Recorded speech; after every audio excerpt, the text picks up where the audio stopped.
Welcome to the very first episode of Below the Line, the official podcast dedicated to informing and connecting PSA pilots. If you're listening today, you're part of something new, a platform built to bring clarity, transparency, and insight into the work being done on your behalf by the PSA Master Executive Council and its committees. This inaugural episode is all about setting the stage for what's to come. Behind every schedule you bid, every contract provision you rely on, and every safety standard you operate under, there's a team of pilots working tirelessly, often out of the spotlight, to represent your interests. In this podcast, we're going to take you inside that world, peeling back the curtain to give you a first-hand look into the daily operations of your MEC and its committees. We'll introduce you to the committee members that support the MEC, explain what they do, and more importantly, how their work directly impacts your day-to-day life as a PSA pilot. From safety and training to scheduling, grievance, and contract negotiations, no topic is off limits. You'll hear directly from the people doing the work, your fellow pilots, as they break down complex issues into practical, useful information you can actually use.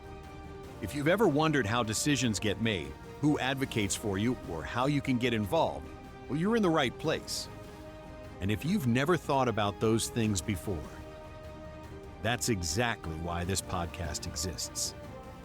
This is more than just information. It's about awareness, engagement, and strengthening the pilot group as a whole. So, whether you're new to PSA or a seasoned pro, this channel has something for everyone. Pre-flight checks are complete. Let's get ready to go. Below the line.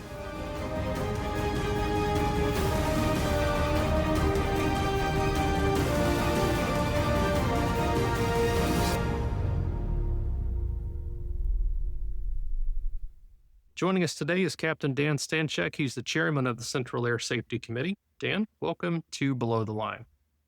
Thank you. Great to be here. Dan, for those that don't know you or haven't had the pleasure of meeting you, briefly just introduce yourself to us, kind of give us your background with PSA and your role with ALPA. Absolutely. I've been at PSA for a little over 7 years now. I'm a Charlotte-based captain. I also work in the simulator department as a PCA, and I've been volunteering for ALPA for about probably almost 6 years now. I started out on the ASAP committee, and I've been in the Central Air Safety Committee for about 3 years now. So you definitely got some experience behind you to help kind of guide your everyday decisions on this committee and help to guide your people as they move forward in their work.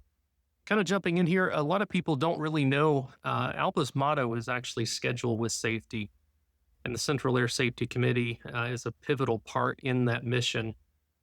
What is the role of the Central Air Safety Committee, and how does it support pilots on a daily basis? Well, it's got a lot of roles. It's kind of a multi-tiered position.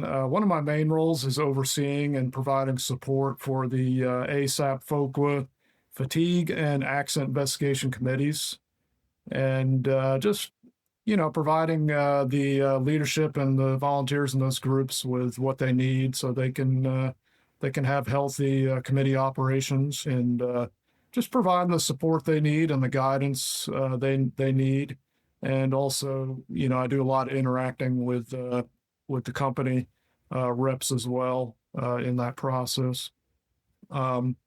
Another role I have is basically serving as a liaison or a conduit between the pilot group and the company, and also the MEC. So anytime any communications needs to be made with information from the pilot group, I can relay that information to the company. Same thing with the MEC. And I'm in regular contact with company safety representatives as well as the MEC chair and vice chair.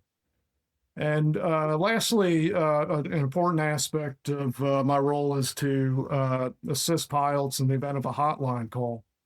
So we have the ALPA Worldwide Accident Serious Incident Hotline. So when you call that number, you'll immediately get in touch with a rep from ALPA National. They in turn will take your information down and any pertinent information, relay that information back to myself or my Vice Chair Central Air Safety. And we can reach out to the crew and provide any support or information that they need. So, Dan, you mentioned the accident hotline. How quick is that process? So, from the time that the pilot actually picks up the phone and contacts ALPA until you're notified, how quick is that turnaround? It's pretty quick. You'll get somebody immediately at Alpha National. There's always an on-call representative up there, so they can get the ball rolling and get you the immediate things that Alpha National can provide, and then they relay that information to us, and we'll get back in touch with you in a few minutes. And if there's anything you need on the local level, that's where we can provide that assistance. Fantastic. So, you mentioned that you interact with the company pretty frequently. Do you interface any at all with the FAA or any of our POIs that we have here at PSA? We have that option. We've never had to do that directly coordinate with the POI, which is a good thing. It means we haven't had any major issues that we need to coordinate with them. But the regular people I do talk with at the company is the director of safety and the vice president of safety. Also speak with on a regular basis with the manager of regulatory compliance, the manager of safety, and the director of flight ops technical, and of course the program managers for the ASAP and FOQA. But in regards to the FAA, we mainly communicate with them through the ASAP program, meaning they're a member of the ASAP ERC, so we do have access to them at all times. So if we need to, we can relay information through that method. But we can always reach out to the POI if we absolutely had to.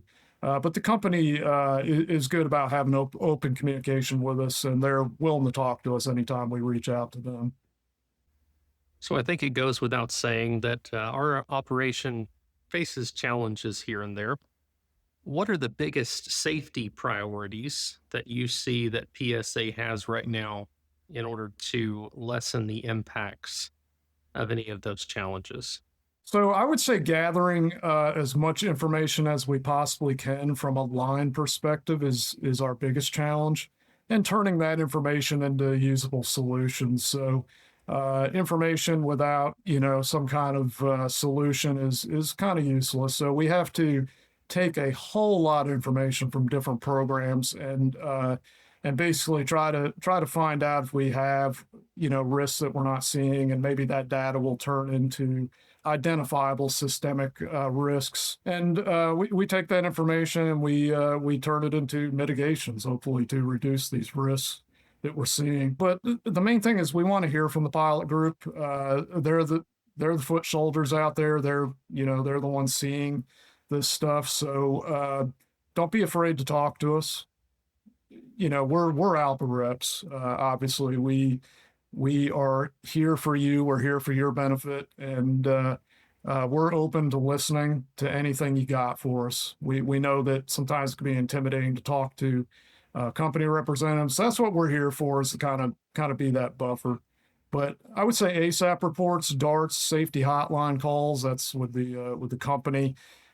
Send those in. We need to hear from you. Also, just checking on the general health of the safety committees is important. We're always looking at what we can do to make it more user friendly, make our pilot group more knowledgeable on how to use or how to do safety reports through those different avenues.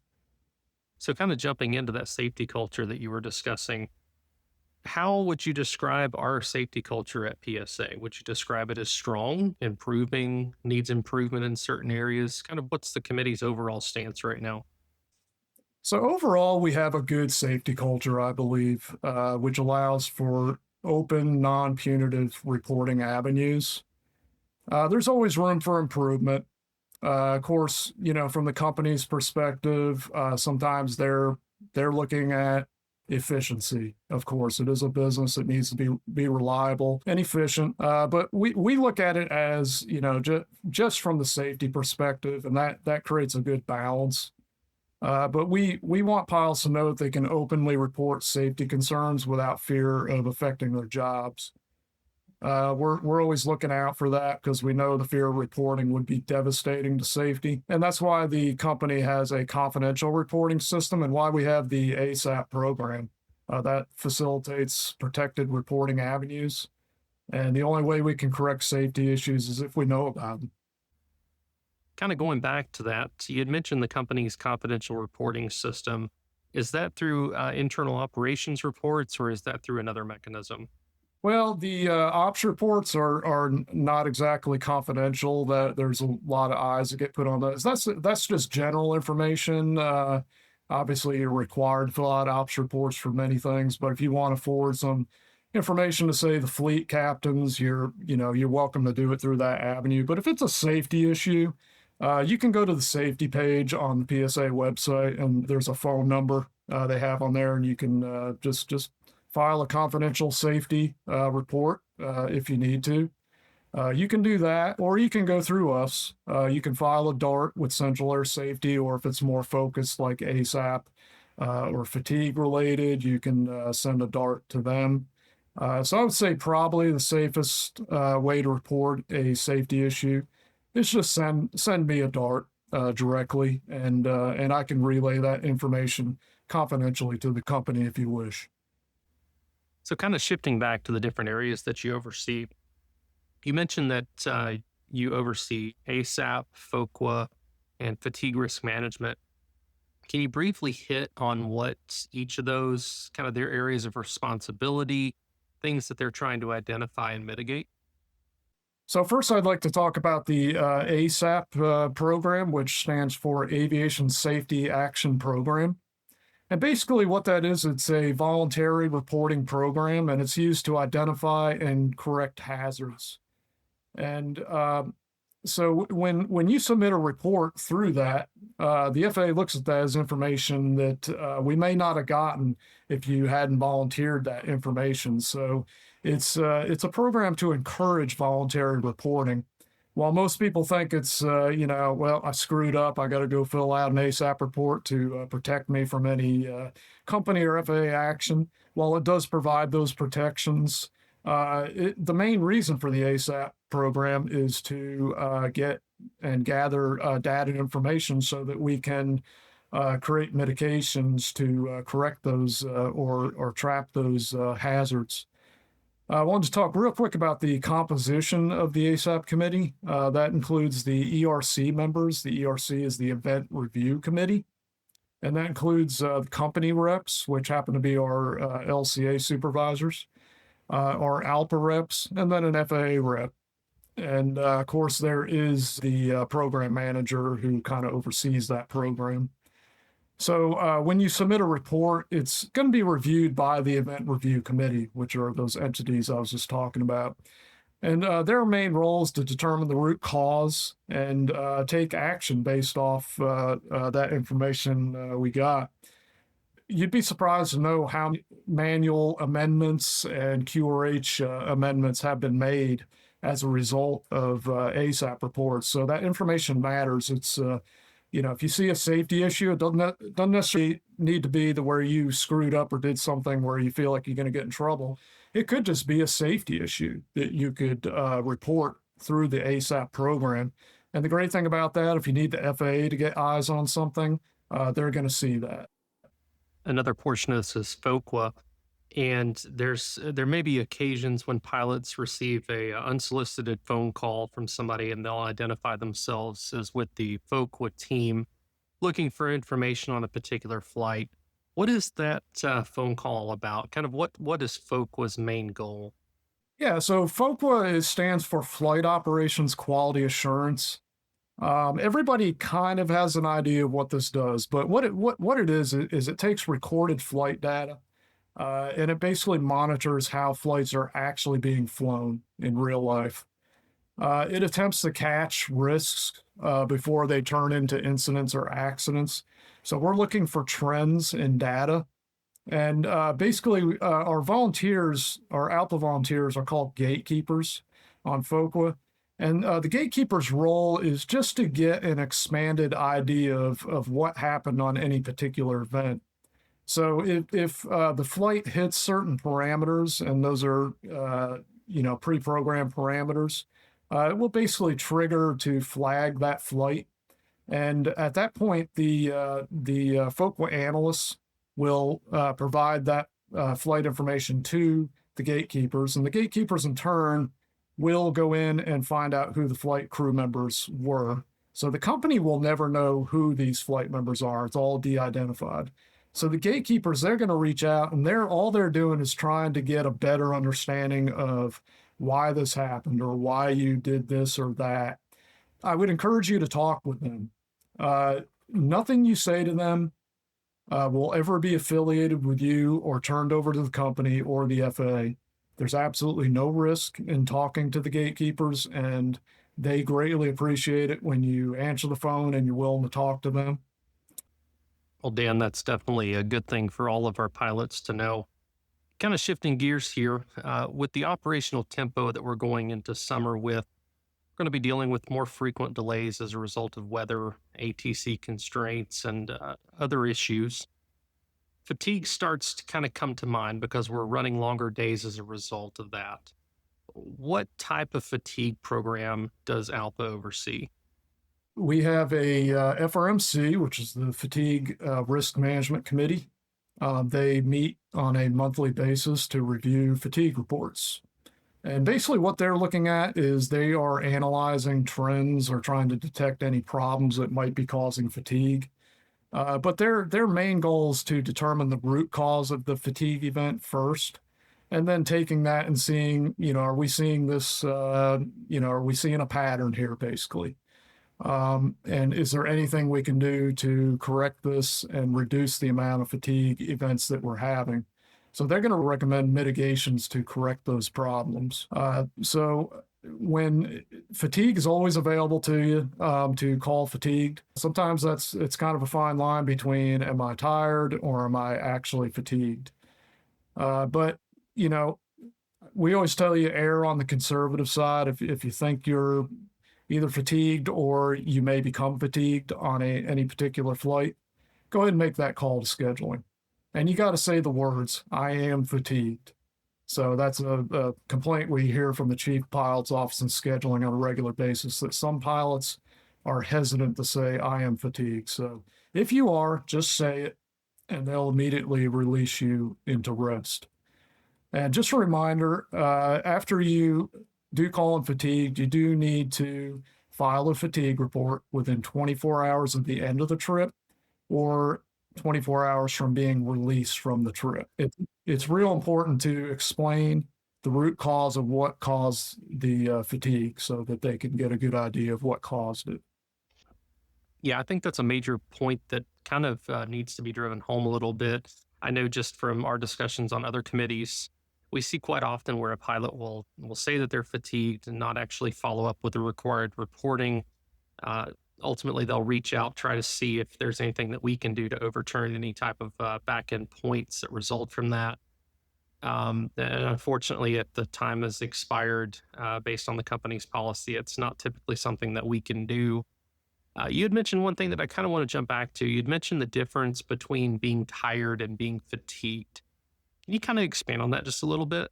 Yeah, sure. So if you're finding yourself, definitely if you're nodding off, or if you're finding yourself just focusing on one thing and nothing else, or you're basically just zoning out, or you're just so tired that you can't think straight. So it's affecting your mental capacity. That's when it's getting into the fatigue point. We've all been tired. We've had those 5-leg days, and you're just kind of tired, but you're still able to operate safely. You got to delineate between that and just being truly to the point where it's hazardous. And like we talked about, that can be a difficult call to make. So err on the side of conservatism. And, if you think you get into that point, you're best off just calling in fatigued. So kind of shifting gears here to a more holistic view of the operation, what's some common safety issues or trends that you all are seeing right now? One of the things that's on our radar at this point is collision risks. So after our accident in January 2025 is still fresh on all of our minds, obviously. That continues to be a concern we're watching. The national airspace system is not slowing down. We got a shortage of controllers. That's no secret. I would encourage our pilots to always keep your head on a swivel, especially when you're operating in congested airspace or unmonitored airspace. So we're thinking Bahamas. That's where we've seen a lot of our issues lately. We've had a few close calls down there. I will say the professionalism of our pilots has been nothing short of exemplary. So I would encourage all of our pilots to continually be on guard. There's certain points where we're the only ones that are doing the right thing or communicating correctly. You can't control what other people do. So we have to be ever vigilant. TCAS MELs is another area we brought up with the company. We don't like it. I would encourage you, if you do not feel safe taking an aircraft that has a TCAS MEL into a particular area, you have the right to refuse that aircraft if you don't think it's safe. And the company will not discipline you for that. There's certain areas where the company will not send a TCAS MEL aircraft, and Bahamas is one of them. So again, be conservative on your approach to safety. The ALPA Air Safety Organization is also looking into TCAS very carefully. We're looking at developing new procedures and technology to avoid future accidents, especially when dealing with low altitude TCAS conflicts. So our subject matter experts are looking at that very closely up at ALPA National. We talked a little bit about the collision risks, obviously the Bahamas being your example, based on recent events there. Are there some real world scenarios from other areas where pilots need to be especially vigilant? So obviously the Bahamas, we already talked about that pretty deeply. And of course, DC is another area we keep an eye on. One thing I did want to throw in that we do see on a regular basis is unstable approaches. So we continue to see trends in FOQA indicating a higher rate of unstable approaches than we'd like. It has been trending downwards slightly, so that's a good thing. We have been seeing more go-arounds from unstable approaches. But as every one of us knows, a good landing starts with a good approach. And the books are very clear on what defines a stable approach. And we ask you not to take a risk on that. I can say with 100% certainty that the company will never attempt to pursue disciplinary action against a crew for discontinuing an unstabilized approach. As a matter of fact, they probably give you an attaboy. They give you a high five. That's what we're looking for. And if any time approach comes unstable, just go around, come back and try it again. The risk is not worth it to continue. Another thing I wanted to hit on real quick is attention to detail. We have those company pages, as you know, in any airport we go into, especially if you're unfamiliar. Please review those company pages. It's provided for a reason. Certain airports have threats that you may not be aware of, and reviewing that information will help you anticipate those threats and deal with them more effectively. Kind of shifting gears here. Obviously, we've talked about fatigue, we've talked about collision risks and FOQA data. Speaking on a larger scale, though, how can pilots better manage threats and errors, especially whenever we're kind of ramping up into that high operational tempo across these coming summer months? I would say, first of all, slow down. Every time you come to training, you see our boards in the briefing rooms that say red, yellow, green. So are you in the green, right? And recognizing when you're getting into yellow and definitely into the red. As we come into the summer months, of course, we're going to be dealing with storms. We have a lot of aircraft now that have the internet access. That's great for our ability to see stuff ahead of time and plan ahead. But don't let ATC put you into a situation that you're uncomfortable with. Use the word unable. Get used to using that. Don't let them push you if you're getting rushed coming in on an approach and you're not ready for it. Ask for delay vectors. If you're at the gate and you're getting ready to push and you're behind, well, great. You can drop the brake. Doors are shut. Reset the brake. Now you're out on time, and now you can just take your time and get caught up. So just slow down and use that green, yellow, red to know when you're getting into a situation that that is beyond your ability. So you'd kind of alluded to it a little bit, but shifting to features that are becoming available. Here recently, the company pushed the SkyPath program to all of our iPads. And I believe kind of the general holdup with that was the implementation of the new Wi-Fi system. Uh, Being that that is a new program, are you all seeing that that has cut down on any type of safety related issues, be it related to employee injuries as a result of crews being able to better forecast those events in real time? That is so new. It's going to take probably a quarter before we can start to see the results of that. But I have no doubt that that's going to improve things. The turbulence app there's SkyPath's absolutely amazing. I think that's going to help our crews to anticipate turbulence, not having to depend on ATC to give us ride reports. I think it's going to enhance safety immensely. So I do look forward to seeing how that improves our operations this summer. I think that's going to be very telling as we start to deal with these thunderstorms and turbulence this summer to see what kind of impact that has. We're looking forward to that. Well, I know that the feedback that I've heard from various people out on the line has been very positive related to that. So certainly looking forward to improve safety as a result. Kind of without going into specifics, obviously, I know that there's some stuff within your realm that you really can't speak to publicly. Can you share with me just a recent example of a safety lesson that you learned, be it from an ASAP report, a fatigue report, any type of ops report sharing that you may get? What are you guys seeing here lately? I'm gonna use a couple incidents. So once again, I keep referring back to these near misses we had, but I think these recent incidents highlight this point. And here's what I'm going to say: even if you're doing everything right, outside forces can intervene and cause a disaster. We saw that with 5342, and we've seen it with some of these near misses. So very often, our vigilance and our quick and accurate response was the last line of defense. And then these most recent incidents, it worked. Our pilots did a great job.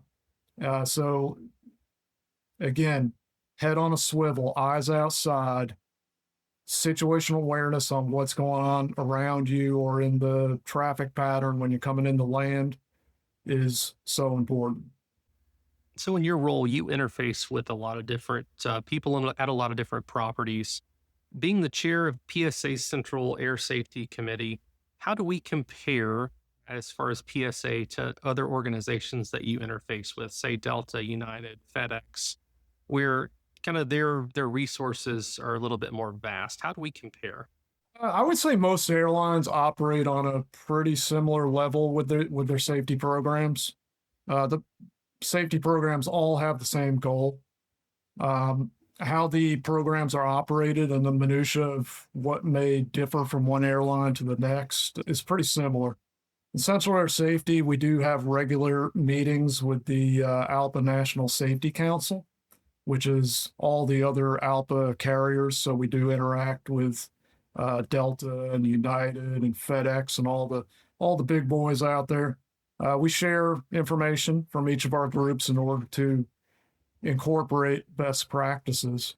So no matter how good you do it, there's always room for improvement, and that's what that collaboration is about. We share ideas. We hear from industry experts. We use that information to always be looking to further strengthen our programs at PSA. So we have those resources to reach out to, and very often I reach out to other essentials at some of the bigger airlines. I even reach out to our equivalent up at American and find out how they're doing things or get advice on how we should be doing things at PSA. So there's always room for improvement, and that collaboration is excellent in helping do that. So within air safety, you definitely have a unique position where you're taking in data and you're not just being reactive, but you're also trying to be proactive at the same time.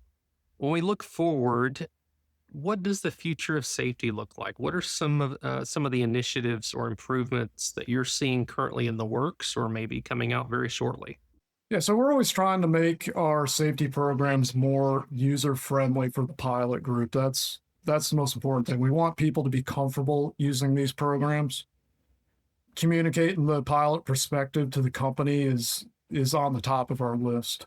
So sometimes it's easy when you're in management to forget what it's like to be on the front lines. And gathering accurate information from our line pilots and evaluating that information from an objective viewpoint is critical. As you probably know, there's no place for bias in our safety programs. So we address that on a regular basis with our safety reps. And it's always easy to look at, the negatives of a situation, but while also understanding that that particular crew might have been in the heat of the moment dealing with this issue, and stress is gonna introduce error. So just making the company aware of that when they're looking at these reports. By creating the support of our pilot group as opposed to judgment, it just creates a safety culture that not only adds to safety security of our airline, but creates pilot satisfaction as well. And this will in turn sustain and a better and more successful business model for PSA. So it's a win-win for PSA. I would also add that we have a great training department at PSA. It highly equips our pilots to be successful. We've taken the lessons learned from real life situations, and being part of the training department makes me proud. And hope we can continue on that trajectory. But our safety programs are a huge part of that success. So we talked a little bit about the reports that you all receive. Tell me a little bit, just from your perspective, what makes a good safety report? And I guess on the flip side to that, what makes a not so great safety report? Yeah, the more details, the better. If you send in a report and say our ascent rate got a little high on the approach, we didn't really recognize it, we continued and landed. Okay, it was an unstable approach. Why did that happen? Give us some details. Give us your perspective. Were you task saturated beforehand? Did ATC give you a slam dunk? We want to hear your perspective on the event, not just the facts. So this helps the committee narrow down the event and determine the root cause. And don't be shy on providing recommendations. So on the ASAP report, as example, the suggestions section, super important. That's your opportunity to make some change. If you think the company needs to be doing something differently, this is your chance to make your case. A lot of times, if you put a good suggestion in your ASAP report, we can just look at that and go, okay, this pilot knows what they need to do to prevent this from happening in the future. Let's just go ahead and close this report. That could be the difference between closing the report or us having to call and counsel you.